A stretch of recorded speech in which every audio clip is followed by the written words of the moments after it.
What's it like to travel blind in Sweden?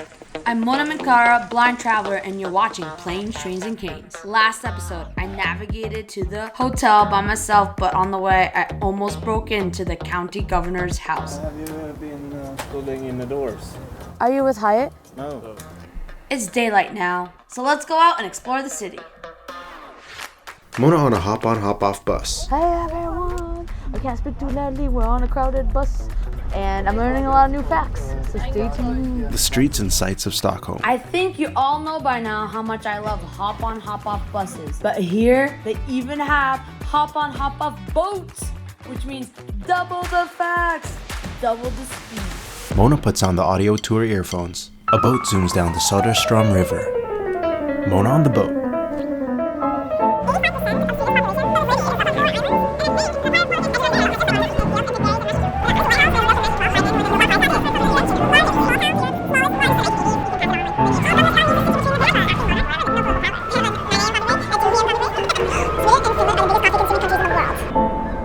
She looks at the camera. Wow. Mona exits the boat. In Sweden, they have a disability policy, which is to achieve equitable living conditions and full participation in a diverse society for people with disabilities. Let's see if they're up to snuff. She approaches a small box at the crosswalk. So I didn't know how to press the button on this, right? But then I remembered London, how they have things at the bottom. So I went to the bottom, and there's a little squishy thing. You just press it. So it went louder when I pressed it, indicating that note received. Now we cross. Mona strolls down the crosswalk. Let's see if I can figure out more of the accessibility features by the end of this trip. Mona enters the ice bar. An ice bar? Is really everything made out of ice here? Wearing a huge poncho. They put out these ponchos on us before we go inside. We'll see how cold it is. A building where all the furniture is made of ice. Why did I wear sandals? They cheers glasses wearing ponchos and sitting on an ice bench. Stay right there! A stranger approaches Mona and Natalie and cheers glasses. So, we just finished the ice bar experience. It was really interesting. We walked in, it was minus 5 degrees Celsius. We ordered these different fruit drinks in a cup made out of ice. Everything in there was made out of ice. The seats were made out of ice. The sculptures were made out of ice. The cups were made out of ice. And we met really cool people. Mona, Natalie, and new friends cheers glasses. They laugh. Group hug. They huddle together like penguins in a blizzard. Mona by a bus stop. So there's apparently an information button at these different bus stops. I'm not really sure how a blind person would know that if they haven't been oriented to it, but let's press it to happen. She presses the button. Oh, it's listing the buses and then the number of minutes. I also want to bring your attention, there seems to be a cane guide here. It leads to... Demonstrating a short cane guide that leads to a bus. Mona takes the bus and exits at her stop. Mona at a pedestrian crossing. This is the talking crosswalk here, and initially I didn't even know how to use it, so I was just touching it, but apparently it's just a touch screen thing here.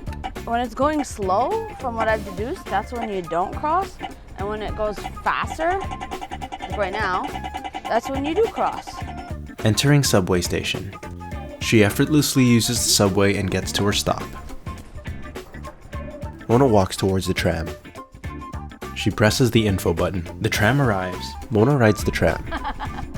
A button by the door reads, "When the button is green, press the button to open the door." At a tram stop, Mona tries the button. How would a blind person know when to click the button? Like, you have to wait until it turns green, but how would you know that? Mona makes her way back to Gamla for a tour with tour guide Arturo. Mona and a tour group in Gamla, Sweden. A tour guide with a top knot and beard. Arturo does a silly dance. This is how Swedish people dance. Have you ever seen a Finnish person dancing? Whenever they dance, they look down because they are so embarrassed of themselves. They don't want to make eye contact. So they dance as well as the Swedish, but they go. He does the same dance but looking down. In front of the Nobel Prize Museum. Right now, the exhibition that they have is about the banquet and how they have the tablecloth from 1982 and the cutlery from 1956. Okay, He holds a picture of a frozen river. He's dangerous. It is of course dangerous, that's why so much fun. He shimmies his shoulders. Not only is he downright funny, but he actually is making the history of Stockholm accessible to all. You know that next week I have 6 tourists that I'm doing a private tour for, and all of them are blind. That's amazing. And I am on my way to create a tour specialized in Stockholm. For blind people? Yeah. It's really cool that he wants to create a specialized tour for blind people. He directs Mona to ancient Viking runes at the foundation of a building. Put your hand over here. Yeah. You feel the little cracks in the rock. It's like a little inscription around the rock in the margins. And it was a prayer. It was a family praying to Thor. And then saying please Thor, find our son that was lost in the sea. And there is some people that in their own houses in Stockholm, they have a runestone in the basements, but nobody knows. They enter a tiny alleyway. And then, for example, if you would stretch both your arms to the sides, you touch a bit more. Yeah. Wow. Natalie, it's so narrow here. She uses her cane to check the height of the alleyway. Yeah. A marching band starts performing. The camera zooms uncomfortably close to a driver enjoying the performance. He directs Mona to the tiniest statue in Stockholm, the Iron Boy looking at the moon. Wait, this is That is the table. Keep Okay. going. That is the statue. The tour group crowds Mona as she laughs hysterically, touching the statue. Tiny statue. It's teeny weeny. This tour has been amazing. Everybody check out Rainbow Tours. Link is below. Mona enters the Nobel Prize Museum. She excitedly awaits the presentation. Everything around us, computers, people, and even air, is made up of atoms. Of pushing the boundaries in the relationship between chemistry and physics. A carousel of Nobel laureates. Hello everyone, I'm inside the Nobel Prize Museum. I'm standing here by the will of Alfred Nobel. He invented TNT, which is dynamite. He invented it to help the miners with extracting coal and to help with destroying bridges so he can build new ones. But he saw that a lot of humanity was using it to harm one another. He was like, no, I want to leave a positive impact on the world, so I leave my money and my will so that it goes to the person who has the most positive impact on humanity, whether they're man or woman, whether from any nation, any race, they don't have to be Scandinavian. And he just wrote this in his will, and that's his will. It only takes up half a page. And his family at the time wasn't necessarily happy with this because he was a really rich man leaving all this money to this prize. But it took them 5 years to actually award the first Nobel Prize in 1901. And that, my friends, is the story and heritage of Alfred Nobel. Crosswalk. So by being here in Stockholm now a few days, I'm getting the gist of it. Some of them I think you press at the bottom, but some of them you just press here. Now it's going ding, ding, ding, ding, we can cross. Stockholm, I have to say, you definitely have some accessibility features. Mona effortlessly uses the subway. Cane guides everywhere, audible pedestrian signals, there's elevators everywhere too, and the announcements are clear. There are times in which it was a little bit challenging, but I think I figured it out most of the time. She pretends to be locked by iron bars that are clearly open on either side. Let's see what tomorrow holds.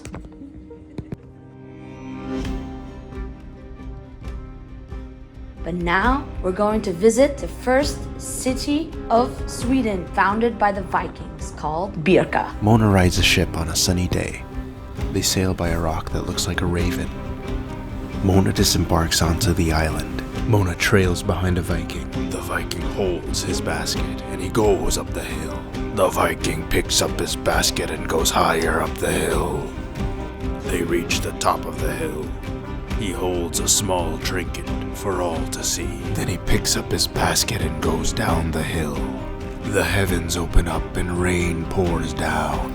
Everyone gets their umbrellas except the Viking, who just needs his basket. Mona hikes up the rocky trail.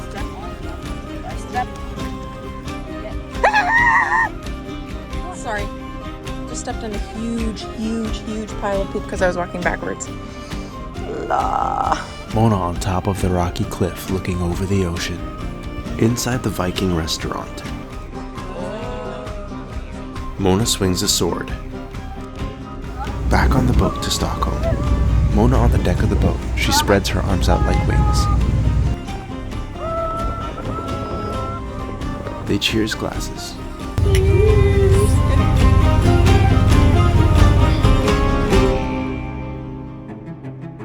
Credits: The Planes, Trains and Canes team. Mona Minkara, Natalie Guse, Benjamin Jimenez, Prithvi Rajmacha, Elizabeth Janney. Planes, Trains and Canes is brought to you by the Graham Foundation and in part by the Massachusetts Association for the Blind and Visually Impaired. Please like and subscribe and press the bell for future notifications. Please tell your friends and your enemies and everybody else in between. Thanks!